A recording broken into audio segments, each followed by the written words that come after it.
यानंतर पुढची बातमी पाहूया। मुंबईतील प्रसिद्ध पारसी डेअरीवर अन्न आणि औषध प्रशासनाने धडक कारवाई केली आहे। मरीन लाईन्स येथील आस्थापनेचा FSSAI परवाना तात्काळ निलंबित करण्यात आला आहे। पालघरमधील उत्पादन युनिटमधून तब्बल 32 लाख रुपयांचा अन्न साठाही जप्त करण्यात आलेला आहे। तपासणी दरम्यान अन्न सुरक्षा आणि स्वच्छतेच्या नियमांचं उल्लंघन आढळून आलं। त्यामुळे उत्पादन, साठवणूक, विक्री आणि वितरणावर तात्पुरती बंदी घालण्यात आलेली आहे। आदेशचं उल्लंघन केलं तर कायदेशीर कारवाईचा इशाराही देण्यात आला आहे। राज्यभरात अन्न व औषध प्रशासनाची धडक कारवाई होताना पाहायला मिळते। तीच मोहीम आता मुंबईकडे वळवण्यात आलेली आहे।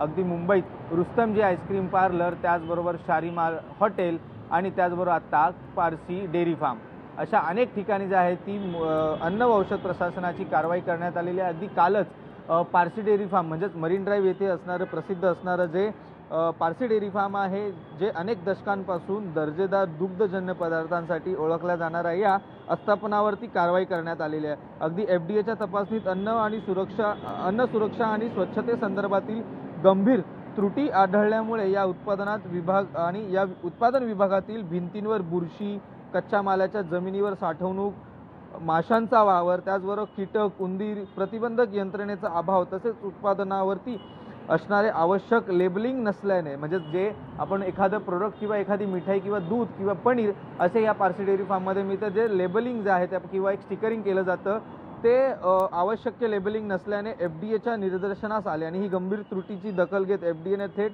मरीन ड्राईव्ह येथील या आस्थापनेचा FSSAI परवाना जो आहे तो तात्काळ निलंबित करण्यात आलेला। अगदी याच पारसी डेअरी फार्मवरती, म्हणजेच अगदी जे पारसी डेअरी फार्म आहे मरीन ड्राईव्ह येथे देखील एक या पारसी डेअरीकडून नोटीस देखील जी आहे ती लावण्यात आलेली आहे। त्यात नमूद असं केलेलं आहे की FSSAIच्या प्रक्रियात्मक आणि तांत्रिक आवश्यकता पूर्ण करण्यासाठी या पूर्णपणे आम्ही कोणतीही विक्री जी आहे ते करणार नाहीये।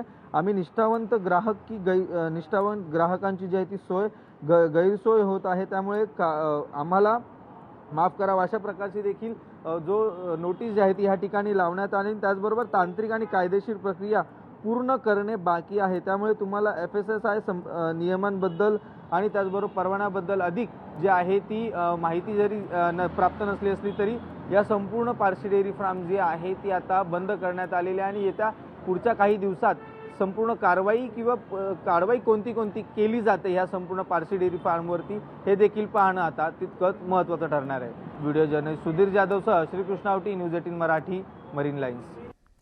यानंतर पुढची बातमी पाहूया। मुंबईतल्या समुद्र किनाऱ्यांची सध्या दुरावस्था झाल्याचं पाहायला मिळत आहे। प्रत्येक समुद्र किनाऱ्यांवर कचऱ्याचे ढीग साचले। या साचलेल्या कचऱ्याच्या ढिगांमुळे चौपाटीची रया गेली आहे।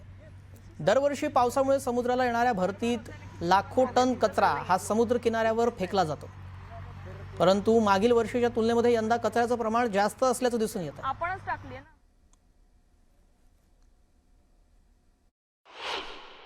मुंबईची शान आणि पर्यटकांचं आवडतं ठिकाण असणारं एक मुख्य ठिकाण म्हणजे जुहू चौपाटी, आणि आपण इथे बघू शकतो की जुहू चौपाटीवर इतका कचरा झालाय, म्हणजे जिथे नजर जाईल तिकडे फक्त आपल्याला कचराच दिसतोय।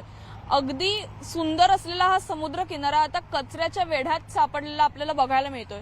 जिथे नजर जाईल, जो वर आपण लांब बघू शकतो तितकंच आपण सगळीकडे किनाऱ्यावरती कचराच आलेला दिसतोय। लाटांमधून जे काही येतंय, जी वाळू येते त्या वाळू सकट नुसता कचरा बाहेर येतो, म्हणजे आपण नदी नाल्यांमध्ये, रस्त्यावरती वगैरे जो काही कचरा फेकतो तो सगळा कचरा येऊन इकडे आपल्याला बघायला मिळतोय। आपण जर बघितलं तर आता इथे पालिकेचे काही कर्मचारी आहेत जे वाळू साफ करताना दिसत आहेत, तिकडचा कचरा उचलताना दिसत आहेत, परंतु जसा जसा दिवस पुढे ढकलला जातो, संध्याकाळ होत जाते, तसा कचरा परत वाढत जातो। आपल्यासोबत काही इकडे पर्यटक आहेत। ऍक्च्युली इथे ना प्लास्टिक बॅन करून द्यायला पाहिजे आणि लोकांना एक बेसिक सेन्स द्यायला पाहिजे की एड्युकेट करायला पाहिजे गव्हर्नमेंटने की प्लास्टिकचे कॉन्सिक्वेन्सेस काय असतात।